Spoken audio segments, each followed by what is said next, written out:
I simply cannot find her. Maria? She's missing from the Abbey again. Perhaps we should have put a cowbell around her neck. I have looked everywhere, in all of the usual places. Considering that it's Maria, I suggest you look in some place unusual. In 1964, during the filming of The Sound of Music, a single sound brought chaos to the set and nearly destroyed one of the film's most iconic scenes. In the future, you'll kindly remember there are certain rooms in this house which are not to be disturbed. Yes, Captain, sir. Why do you stare at me that way? You don't look at all like a sea captain, sir. I'm afraid you don't look very much like a governess. It wasn't dramatic or tragic. It was funny. Too funny. So funny that no one could stay in character. Take after take was ruined. The studio spent thousands trying to fix it, then chose to bury the story completely. For decades, it stayed hidden, until Julie Andrews finally told the truth on live television. What really happened in that gazebo? And why did Christopher Plummer, who hated the film, agree to keep quiet? Europe falls in love with the story. It all started quietly in the mid-1950s. Back in 1956, a German producer named Wolfgang Liebeneiner released 2 films based on Maria von Trapp's memoir, The Story of the Trapp Family Singers. The first was Die Trapp-Familie, and it was followed by a sequel a year later. They were low-budget, sentimental, and very European in tone. But they struck a chord. In post-war West Germany, people were craving stories that were heartwarming and full of hope. These 2 films delivered just that. Both films turned into box office gold. In fact, they were the biggest commercial film success in West Germany at the time. The story's charm didn't stop there. It spread like wildfire through Europe, and even found an audience in South America. People across different languages and cultures connected with the image of a musical Austrian family standing up to the Nazis and choosing love over fear. But when the films were shown to American studios, the reaction was not great. To put it nicely, Hollywood thought the movies looked like a high school play, too sentimental, too corny, too foreign. Nobody was lining up to bring the Von Trapps to the U.S. screen. That is, until a man named Vincent J. Dunhue stepped in. Dunhue was no ordinary director. He had just won a Tony Award and had a sharp eye for stories that could move people. Paramount sent him to scout out new projects, and he happened to screen the German Trapp family movies. At first, he had the same reaction everyone else did, clumsy and awkward. But then, something unexpected happened. Beneath the low-budget production and outdated style, he saw something real. The story had soul. It had heart. And Dunhue said something no one had dared to say before. You can't make this a film. You have to turn it into a Broadway musical. For Mary Martin. That one sentence flipped the switch and triggered a chain reaction that would lead to one of the biggest musicals in history. But none of it would have happened if Maria von Trapp hadn't made a very unusual, and some might say terrible, business decision years earlier. The $9,000 deal.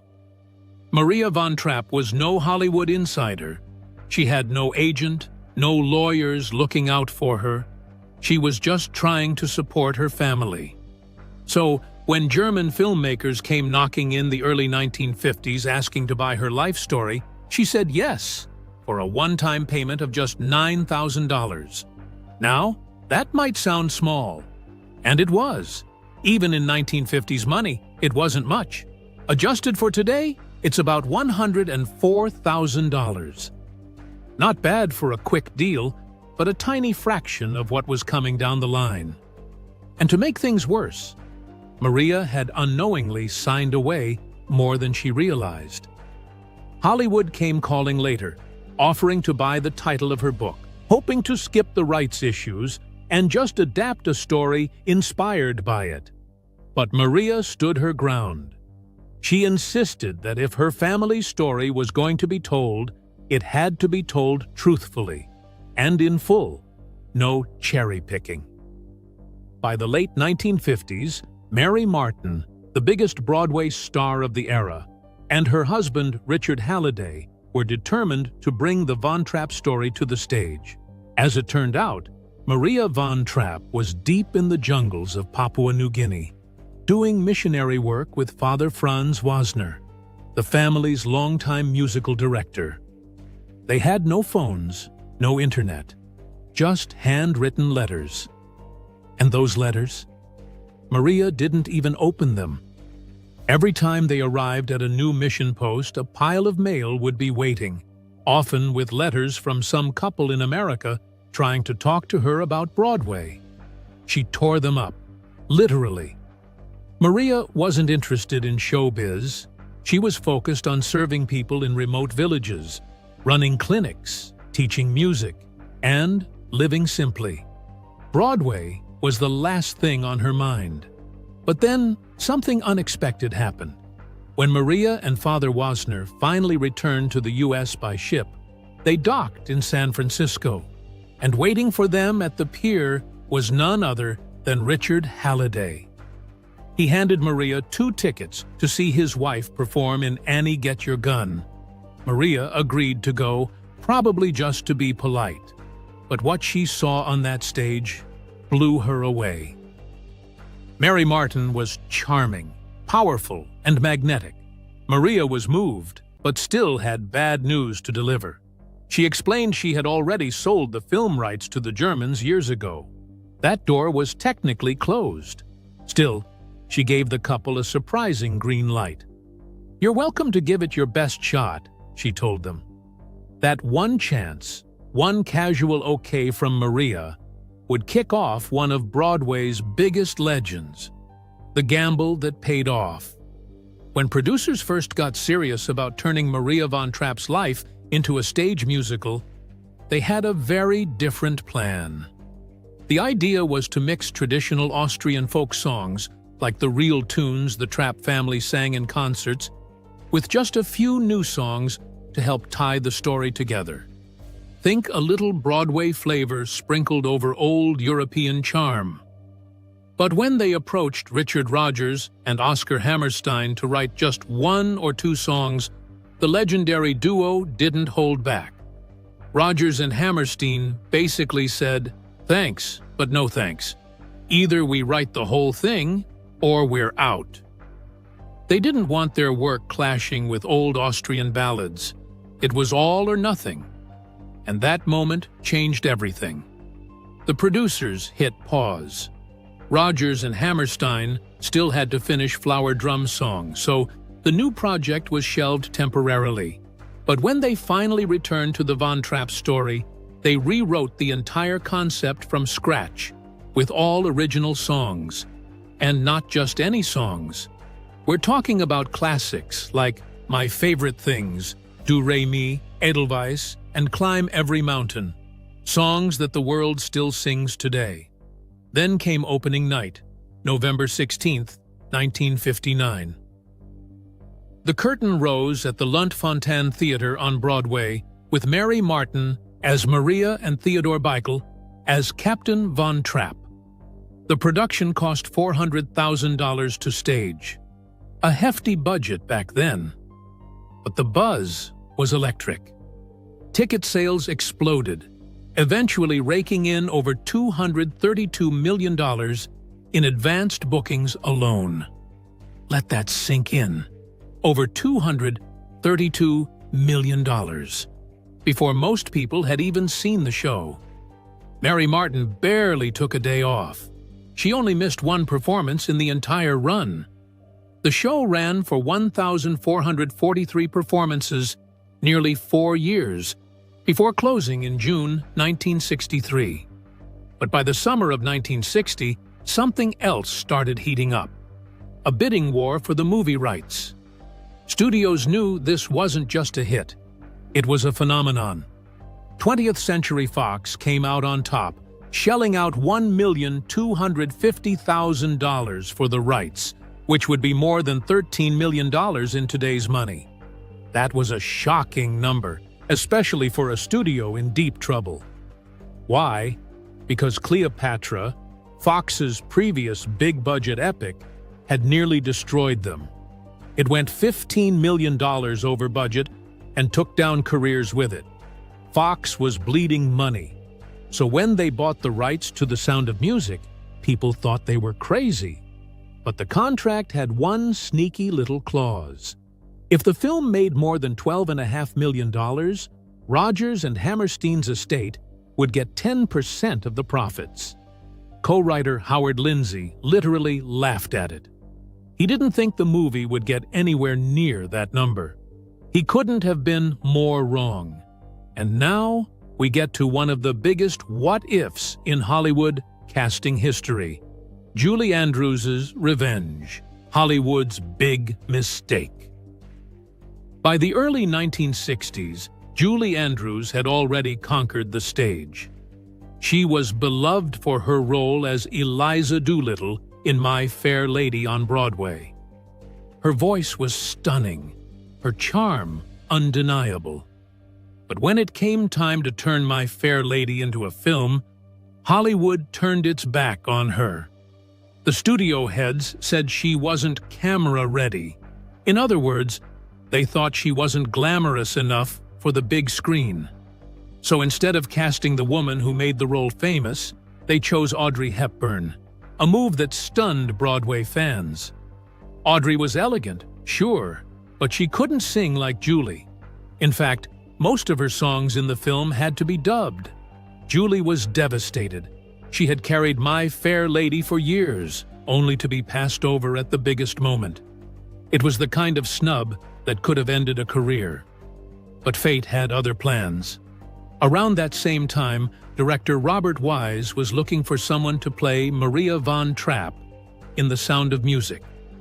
He wasn't convinced Julie was the right fit until someone at Disney showed him an early cut of Mary Poppins. The film wasn't even finished yet, but just a few minutes in, Wise turned to the screenwriter and said, "Let's sign her, before anyone else does."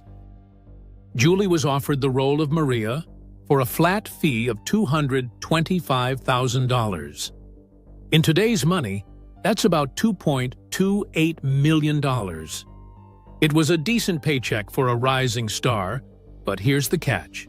There were no royalties, no bonuses, and no box office cut. Once she cashed that check, that was it.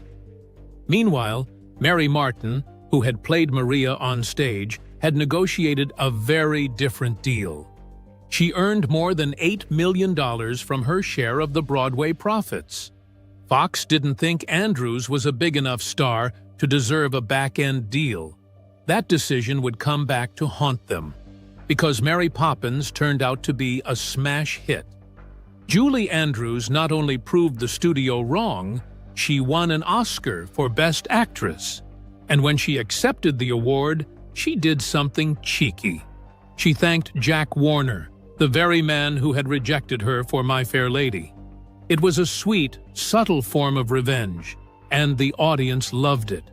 Still, The Sound of Music would become her most iconic role, and even though the film would go on to earn hundreds of millions worldwide, Julie never saw a single dollar beyond that original flat fee. And she wasn't the only one Fox tried to shortchange. The role no one wanted. While Julie Andrews was already charming everyone behind the scenes, casting her on-screen partner was turning into a serious headache. The role of Captain Georg von Trapp should have been a dream gig. He was the handsome, brooding widower who slowly falls in love with Maria. But here's the thing. No major actor wanted to play him. Robert Wise, the director, tried everyone. He considered Sean Connery, who had just shaken the world as James Bond. He also reached out to Richard Burton, known for his intense performances and his rocky relationship with Elizabeth Taylor. Even Bing Crosby was floated as a possibility, but none of them fit the tone or spirit of the film. Some said no, others just didn't seem right. Then came Christopher Plummer. He was classically trained, elegant, and sharp, but he didn't like the script. at all. In fact, Plummer thought The Sound of Music was too sweet, too sentimental. He called it the sound of mucus behind the scenes and turned down the role several times. The idea of playing a strict, emotionally stiff father in a musical didn't interest him, but Robert Wise believed in him. So he flew to London to convince Plummer face to face. Plummer agreed, but only under one condition. He wanted to reshape the character. He told the writers the captain needed more depth, more heart, better dialogue, and most of all, he needed his own song, something to show his emotional side. That's how Edelweiss ended up in the film. It's not an Austrian folk song, like many believe. Rodgers and Hammerstein actually wrote it for Plummer's character. The idea was to give the captain a quiet, personal moment of vulnerability. Even with those changes, Plummer still struggled. He later admitted that he drank through parts of the shoot. During the filming of the family's big farewell performance to the Nazis, arguably one of the most intense scenes, Plummer was actually drunk. He said it helped him get through the stiffness of the role. Despite all the tension, his performance worked. He brought dignity and restraint to the captain, making the character's transformation from cold disciplinarian to loving father feel real, and audiences fell in love with it. But here's a wild twist. Christopher Plummer also had a flat contract. No royalties, no back-end deal. Just like Julie Andrews, he walked away with a set paycheck. As the film went on to gross over $286 million around the world, both stars watched from the sidelines, cheered, but did not receive beyond what was agreed on. And while the adults were dealing with contracts and rewrites, the younger cast members were about to face their own chaos. Liesl, Friedrich, and the future stars. The search for the Von Trapp children was anything but simple, and the competition was fierce. Take the role of Liesl, the oldest daughter. Believe it or not, a young Mia Farrow auditioned 3 times. She was only 20, still fresh-faced and delicate. The casting team's notes were blunt. Sweet, but no spark. Not enough energy. Can't really dance. That was that. Farrow was out. Ironically, the woman who did get the part, Charmian Carr, was actually 21, not years old. 21 years older than Farrow. Yep, Carr was cast to play 16 while already in her 20s, but she had something Farrow didn't. This confident glow and graceful charm that lit up every room. Losing out on The Sound of Music may have stung for Farrow, but it opened the door to something even bigger. Just a few years later, she'd terrify the world in Rosemary's Baby, and her Hollywood path would never be the same. As for Friedrich, the second oldest Argerus child, one of the actors who auditioned was Kurt Russell. Yes, the same Kurt Russell who would later become an action star. Patty Duke and Terry Garr also threw their names in. But in the end, the role went to Nicholas Hammond, a thoughtful, 15-year-old kid with a calm intensity the director loved. Years later, Hammond made history in a whole new way. He became the very first live-action Spider-Man on television in 1977. The rest of the Von Trapp kids, they were hand-picked after grueling auditions. The casting team searched for weeks, sometimes months, until they found just the right faces, voices, and personalities. And what they built wasn't just a cast. It was a family. Even decades later, the actors who played the children remained close. They reunited often, supported each other through life events, and kept in touch with both Julie Andrews and Christopher Plummer until the very end. Their bond felt real because it was real, and the world noticed. The box office takeover. For nearly 3 decades, one film ruled Hollywood's box office like an untouchable king: Gone with the Wind. Since its release in 1939, it sat at the top, undefeated, through wars, golden ages, and new technologies. Then came The Sound of Music. When it was released in 1965, no one saw this coming. But by November of 1966, just 18 months later, it had done the impossible. It dethroned Gone with the Wind, raking in an unheard of $286 million at the global box office. And here's the thing, that was not inflated modern money. That was actual earnings based on ticket prices from the 1960s, which makes it even more incredible. To put it another way, The Sound of Music sold 283 million tickets around the world. That's nearly 1 out of every 12 people alive at the time. People who didn't even speak English were humming "Do-Re-Mi" in villages without electricity. Folks still recognized Edelweiss. And there was no viral marketing, no online trailers, no streaming platforms. Just word of mouth, radio mentions, glowing reviews, and families going back to see it a second, third, even 10th time.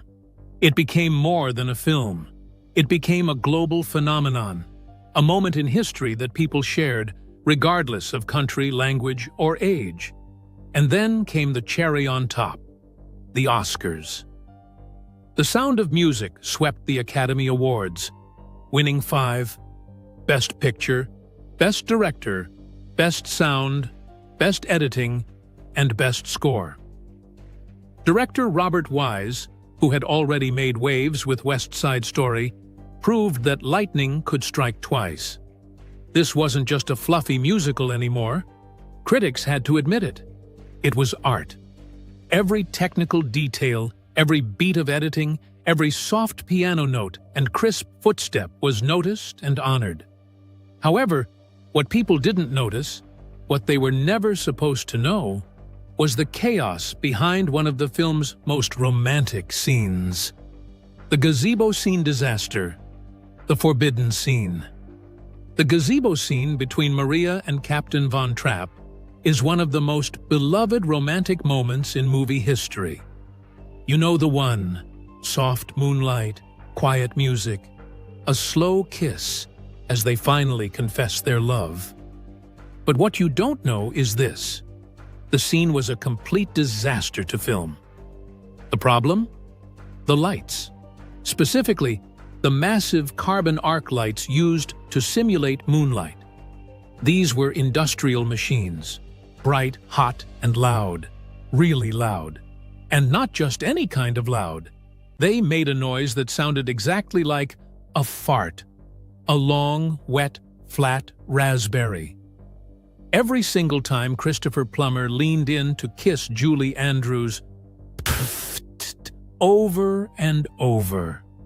Julie said they tried 20 times, but the moment they got close to each other's faces, the lights let out that same ridiculous sound. They couldn't stop laughing. Even the serious lines, "Maria, I love you," got destroyed by giggles. The entire crew was helpless. Hours went by. Nothing worked. Eventually, director Robert Wise gave up. He scrapped the original plan. No more bright lighting. Instead, he decided to shoot the whole scene in silhouette. He placed Julie and Christopher in front of the glowing gazebo windows. That way, their faces were mostly hidden, and their laughter didn't show. It ended up looking even more romantic. That glowing, dreamy style, that wasn't on purpose. It was damage control.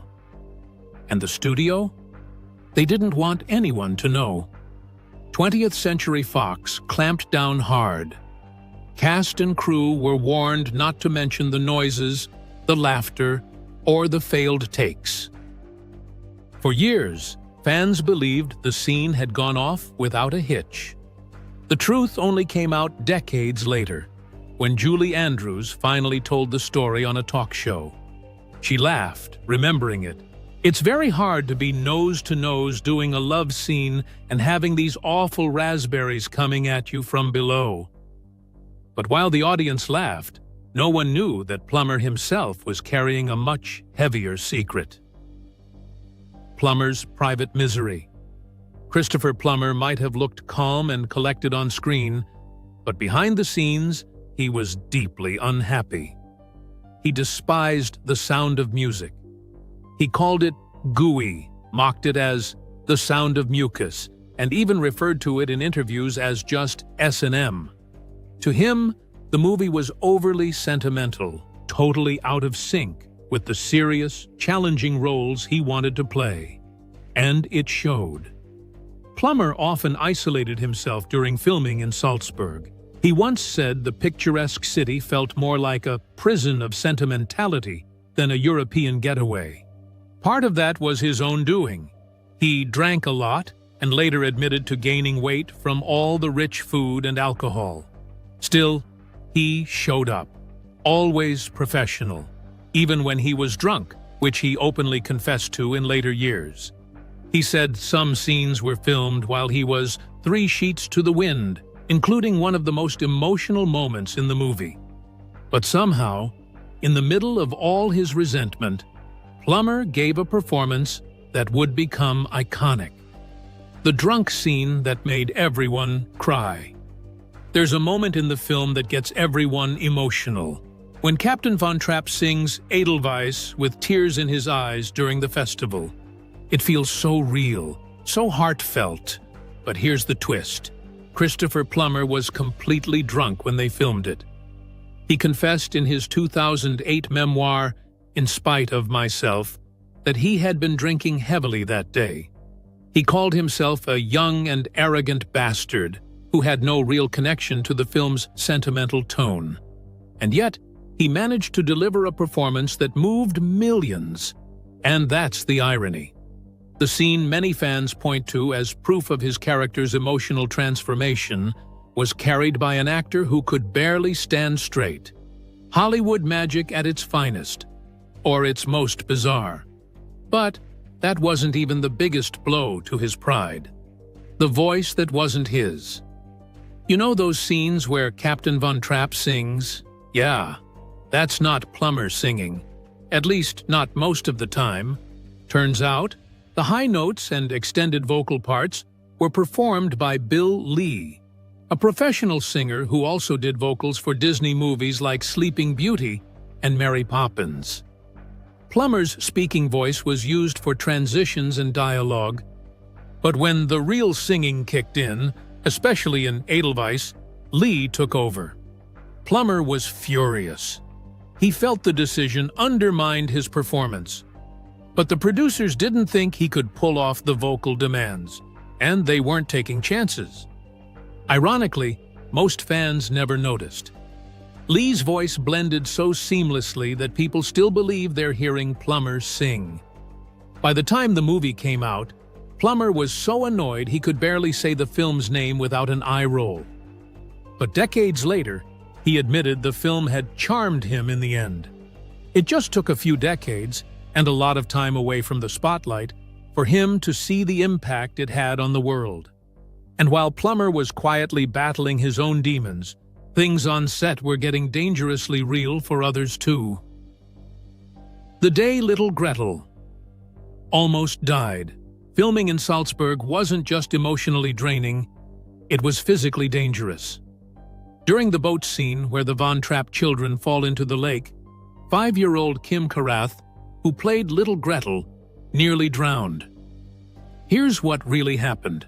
Just before shooting, the crew informed Julie Andrews that Kim couldn't swim. So the plan was for Andrews to fall toward the child when the boat tipped and grab her immediately. But when the boat flipped, everything went wrong. Andrews fell backward, away from Gretel. Kim slipped under the water twice before another actor jumped in to pull her out. She ended up vomiting from swallowing lake water and developed a fear of swimming that lasted for years. Even Julie Andrews was shaken. She later called the incident one of the scariest moments on set. But Gretel wasn't the only one who took a hit filming those now iconic scenes. The magical opening scene that slammed Julie Andrews into the ground. We all remember it. Julie Andrews, arms outstretched, twirling through a green alpine meadow as the camera soars above her. It looks peaceful, joyful, like something out of a dream. But here's what the audience didn't see. To get that sweeping aerial shot, a helicopter had to fly just 20 feet above her. Each time it circled around, the wind from the blades slammed Andrews flat into the grass.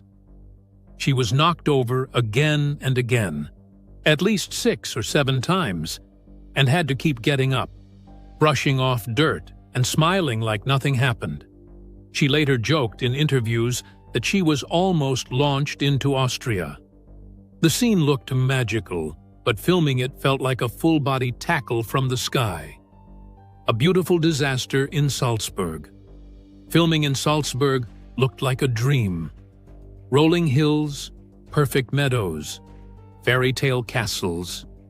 It was the ideal setting for a musical. But behind the beauty was a nightmare. The original budget for the film was $8.2 million, already expensive for the mid-1960s. But no one warned the crew that Salzburg had some of the worst weather in Europe.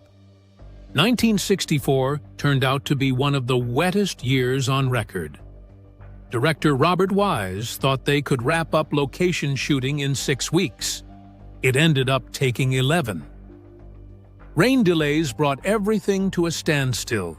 Over 250 cast and crew members sat around in soggy clothes, wasting time and burning through the budget. The cost of hotel rooms, equipment repairs, extra meals, and rising wages made the studio executives sweat.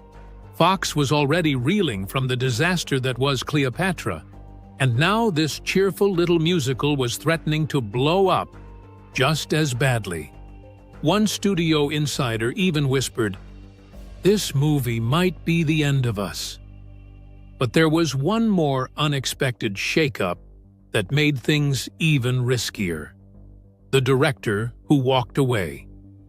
Long before Robert Wise was hired, the legendary director William Wyler was supposed to lead The Sound of Music. In early 1963, he even quit his spot on Fox's board to avoid a conflict of interest. That's how serious it looked. But Wyler had doubts from the start. He didn't like the stage musical. He didn't feel connected to the script. Even when he flew to New York to see the Broadway show, he left confused. The songs didn't feel natural to him. They just didn't fit the story. He said there was something else, too. Wyler was losing his hearing. It made directing a musical even harder. His wife could see it clearly. He just wasn't into it. So Wyler began quietly looking for a way out. He needed a clean break, something that wouldn't raise suspicion. That's when producers offered him The Collector, based on the John Fowles novel. Wyler read the script and instantly knew this was more his style. Dark, twisted, psychological.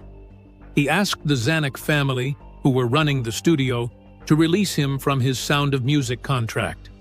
The official story? Scheduling conflicts. That's what the press was told. That's what Fox repeated. But the truth was, Wyler ran the other way. And that left the door wide open for Robert Wise, who stepped in late 1963 to pick up the pieces. Thanks for watching, fam.